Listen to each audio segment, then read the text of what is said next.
오늘 우리가 읽게 될 하나님 말씀은 호세아서 14장 1절부터 9절까지입니다.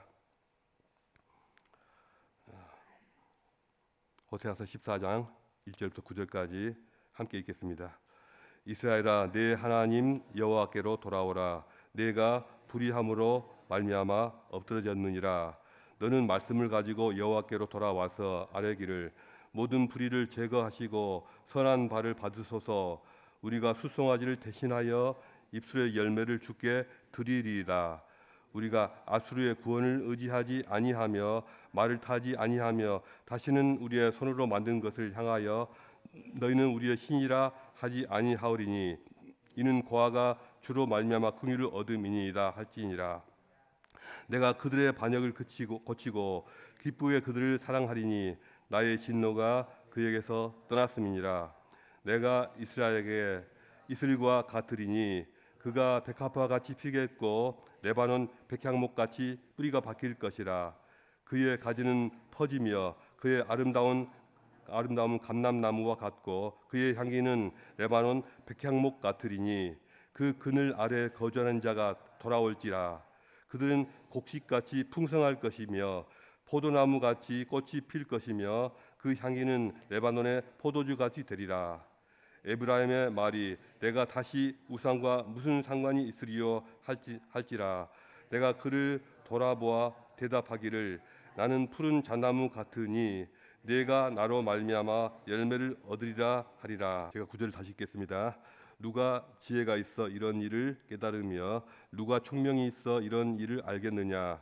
여호와의 도는 정직하니 의인은 그 길로 다니거니와 그러나 죄인은 그 길에 걸려 넘어지리라. 아멘.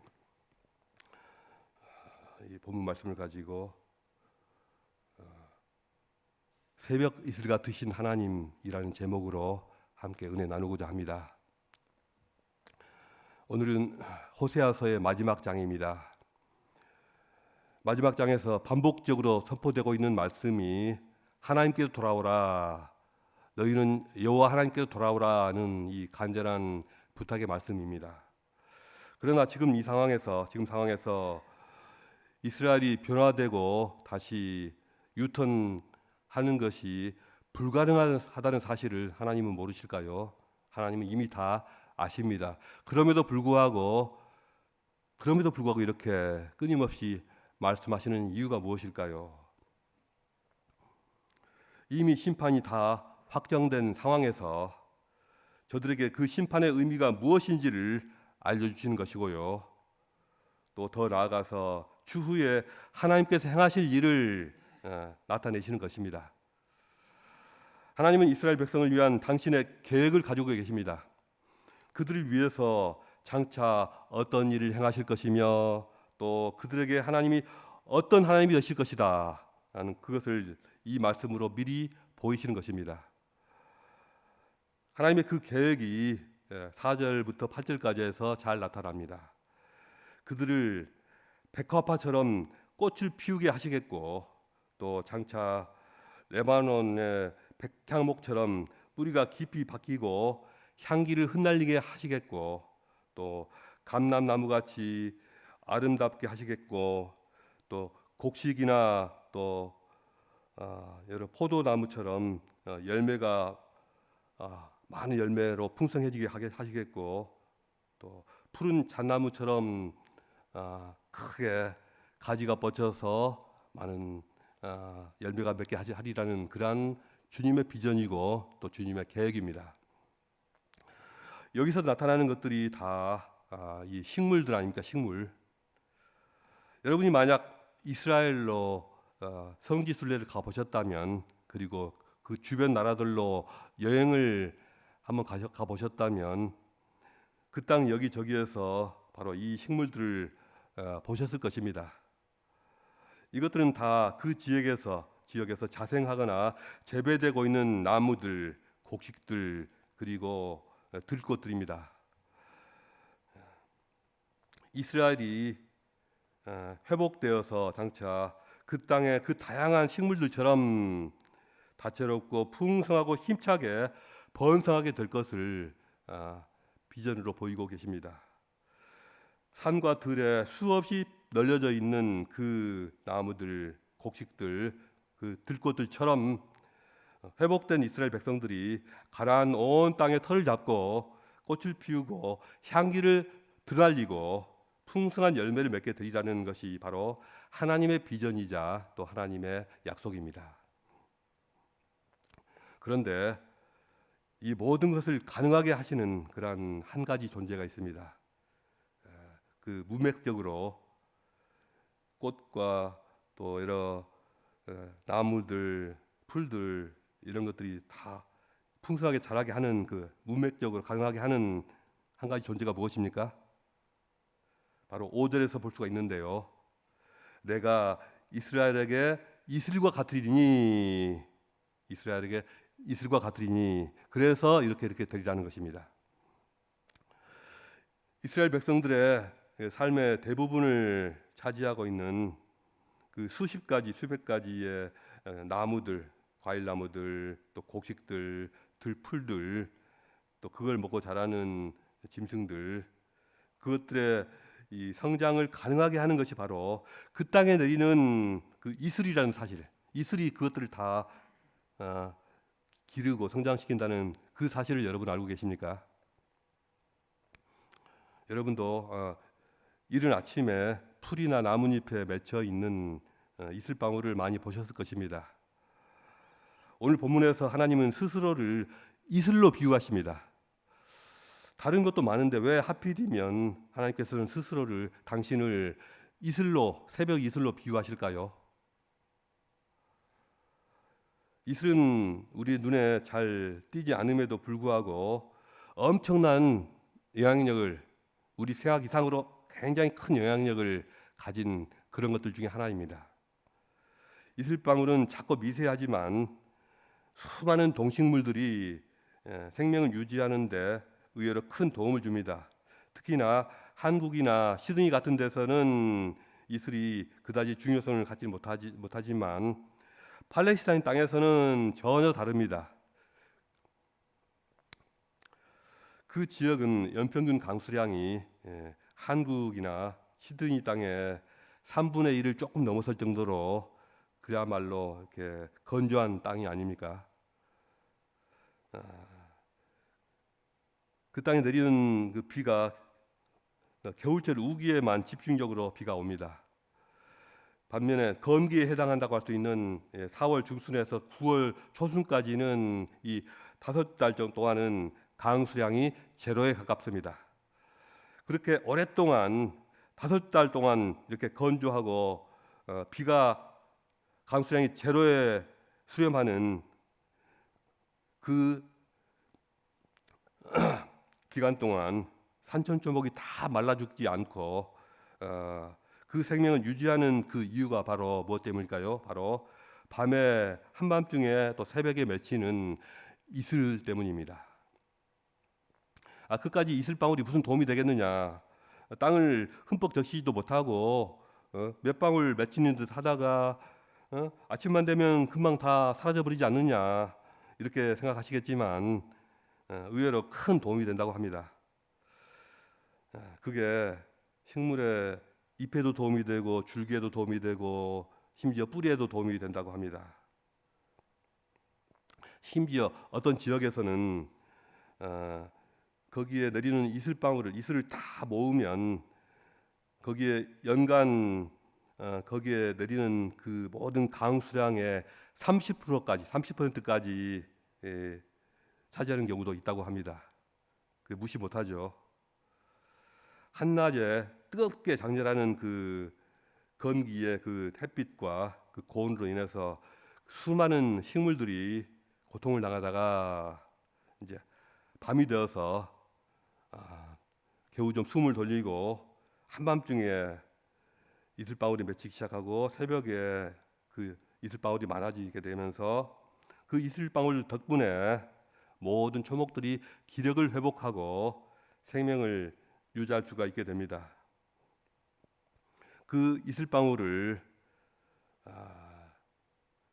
잎사귀에서도 그걸 흡수하고요, 줄기에서도 이슬방울 그 수분을 흡수하고 또 뿌리에서도 그걸 흡수합니다. 호세아서에서 이스라엘의 영적 상태는 그 당시에 샘 근원이 다 말라버린 땅, 다 말라버린 건조한 땅으로 비유되었습니다. 하나님은 이제 새벽 이슬처럼 오셔서 그들을 회복시킨다는 것입니다. 새벽 이슬은 곧 하나님의 말씀이고 하나님의 은혜이고 하나님의 자비로운 돌보심입니다. 새벽 이슬은 우리에게 오시는 하나님의 임재입니다.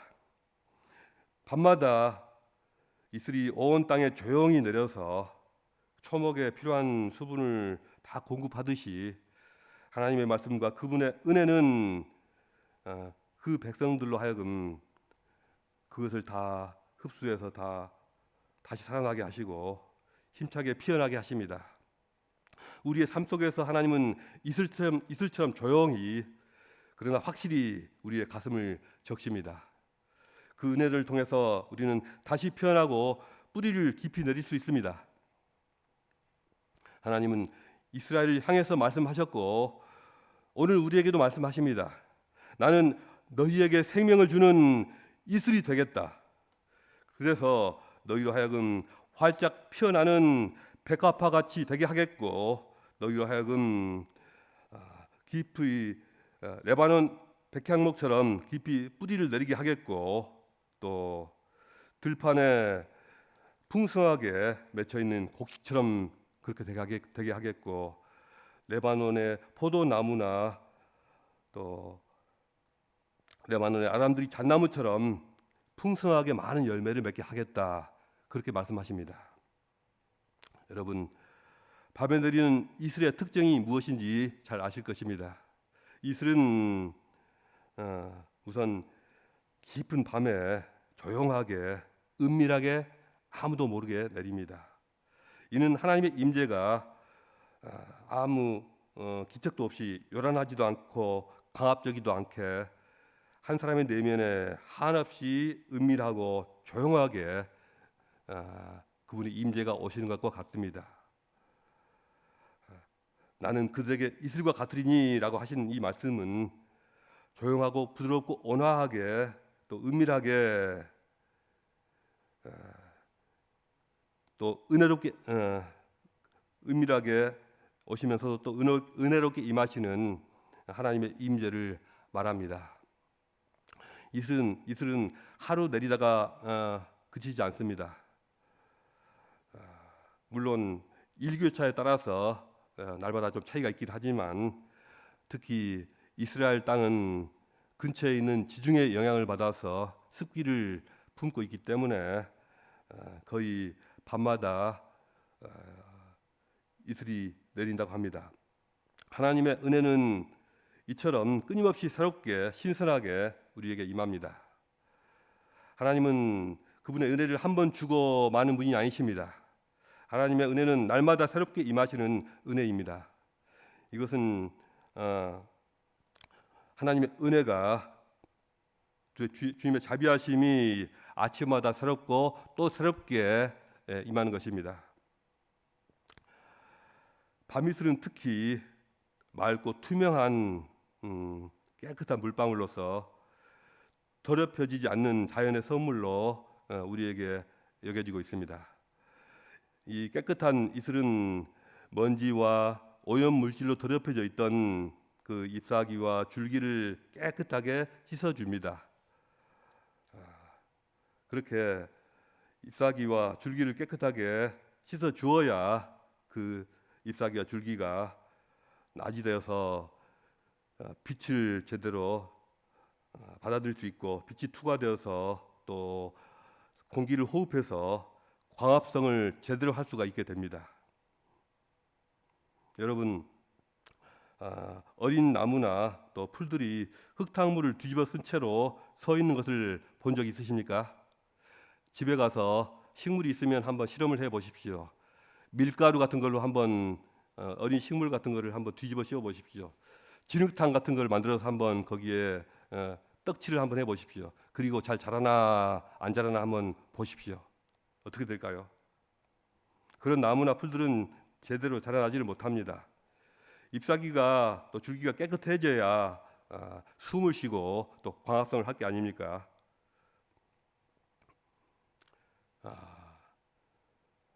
맑고 깨끗한 밤 이슬이 내려서 그 식물의 줄기와 잎사귀를 깨끗하게 해주면서 그 식물로 하여금 제대로 성장할 수 있게 해주는 것입니다. 이렇게 깨끗한 밤 이슬이 식물의 성장에 중요한 역할을 합니다. 깨끗한 이슬은 또한 하나님의 정결하고 순결하신 본성을 상징하게 됩니다. 그래서 이슬같이 거룩하신 그분의 말씀으로 그 백성들을 정결하게 하시고 또 죄악으로 인해서 메마르고 더러워진 백성들의 심령을 성령으로 깨끗게 하십니다. 이렇게 죄에서 벗어나서 정결케 된 백성들만이 진정한 성장을 하게 되고 또 본래 주어진 자신의 가능성을 다 발휘하게 되고 또 모든 아름다움을 다 펼칠 수가 있게 되고 또 풍성한 열매를 다 맺을 수가 있게 됩니다. 그의 가지가 푸른 잣나무처럼 쭉쭉 자라나고 그 향기는 레바논 백향목처럼 널리 퍼지게 될 것입니다. 푸른 잣나무라는 것은 변함없는 주님의 생명과 보호를 누리는 개인과 공동체를 상징합니다. 하나님은 우리가 실패와 여러 고통 속에서도 우리를 떠나지 않으십니다. 그분은 새벽 이슬처럼 늘 함께 하시면서 우리로 하여금 우리 잎사귀가 늘 청청하고 푸르게 유지할 수 있도록 도와주십니다. 우리 삶이 잣가지처럼 열매를 많이 맺도록 도와주신 하나님이십니다. 우리의 노력과 열심만으로는 그런 열매를 맺을 수가 없습니다. 그분의 은혜가 오직 그분의 은혜만이 우리로 하여금 이런 열매를 맺게 하십니다. 푸른 잣나무뿐만 아니라 레바논의 백향목도 밤마다 내리는 이슬을 필요로 합니다. 백향목이라는 나무 잘 아시죠? 이 백향목이라는 나무가 특히 주목을 받는 것은 단단하고 매끈한 재질 때문이기도 하지만 무엇보다도 그 특유의 향내 때문입니다. 여러분 백향목으로 지어진 건물을 한 번이라도 경험해 보시기 바랍니다. 백향목 냄새는 그 향내는 피톤치드 성분 때문입니다. 백향목 나무에서는 여러 종류의 다양한 피톤치드 성분이 방출됩니다. 그 피톤치드 성분은 백향목의 잎에서도 나오고 또 껍질에서도 나오고 뿌리에서도 나오지만 어디에서 가장 많이 나오느냐? 어디에서 가장 많이 나오는 줄 아십니까? 그러니까 나무가 부러지거나 꺾일 때 또 상처가 날 때 거기서 흘러내리는 진액 있지 않습니까? 흘러내리는 진액 송진, 그게 바로 피톤치드 덩어리입니다. 피톤치드 성분은 본래 그 나무가 해로운 세균이나 해충으로부터 나무 스스로를 지키기 위해서 분비합니다. 그런데 그것이 강력한 항균 작용, 항염 작용을 함으로써 모든 병균을 다 쫓아내고 또 공기 중에 유해 물질을 중화시키고 또 면역력을 강화시키고 항산화 작용까지 합니다. 하나님의 은혜로 성장하고 변화된 사람이 바로 이와 같습니다. 그 사람의 말과 행동에서 그의 삶의 모든 것에서 그리스도인의 아름다움과 피톤치드 같은 향기가 다 드러납니다. 무엇보다도 마치 백향목에서 흘러내리는 그 수액처럼, 그 진액처럼 그리스도인에게서 흘러내리는 피와 땀을 통해서 하나님의 진짜 향기가 드러납니다. 그 향기는 온 땅에 가득한 이기주의의 기운을 다 몰아내고 부정적이고 악한 언어로 서로를 공격하는 풍조를 중화시키고 또 은혜와 사랑으로 면역력을 키워주고 세상이 부패되는 것을 막아줍니다. 여러분 안에도 다 이것이 숨어 있습니다. 예수 믿고 구원받고 하나님의 은혜를 품고 있는 여러분 안에 이미 피톤치드 성분이 가득 들어 있습니다. 그 피톤치드 향기를 마음껏 발산하시기 바랍니다. 우리 세움교회 모든 분들의 피와 땀을 통해서 우리 주님의 피톤치드가 널리 퍼지기를 원합니다. 이를 위해서 하나님께서 우리 교회와 여러분 각자에게, 우리 모두에게 이렇게 새벽마다, 아침마다, 날마다 우리 은혜를 베푸십니다. 우리를 만나 주십니다. 새벽 이슬처럼 우리를 찾아주십니다. 하나님의 은혜를 우리를 변화시키고 우리를 성장시키셔서 온 땅에 뿌리를 내리고 자라는 감람나무처럼 서게 하시고 또 백향목처럼 피톤치드 향기를 퍼뜨리게 하십니다. 하나님의 이슬 같은 은혜는 우리를 치유하시고 회복시키시고 또한 다른 사람들을 위한 쉼터가 되게 하십니다. 우리에게 임한 주님의 은혜는 주변 사람들에게도 영향을 미칩니다. 가정과 교회와 사회가 건강해지게 하고 평화로워지게 하고 풍성해지게 합니다. 이슬은 땅에 떨어져서 없어지는 것이 아니라 온 대지와 그 위에 있는 모든 살아있는 것들을 적셔서 그것들을 다 살려냅니다. 호세아서 14장에서 새벽 이슬로 비유되고 있는 하나님은 은밀하고 조용하게 우리에게 임재하십니다. 그래서 우리를 소생시키시고 우리를 생장시키십니다. 이것은 결국 우리 삶의 모든 것이 결국 하나님과의 관계 회복에 달려 있음을 말해 줍니다. 주님과의 관계에 달려 있습니다. 혹시 여러분의 삶이 메마르고 지쳐 있다면 이슬 같은 하나님을 만나시기 바랍니다. 그분의 은혜가 오늘도 여러분에게 임하고 있습니다. 그 은혜를 받아들이시고 그 은혜로 말미암아 새롭게 피어나시기를 축복합니다. 하나님께서 여러분의 삶을 다시 꽃피우시고 또 가지를 뻗어서 풍성한 열매를 맺게 하시기를 주님의 이름으로 축복합니다. 기도하겠습니다.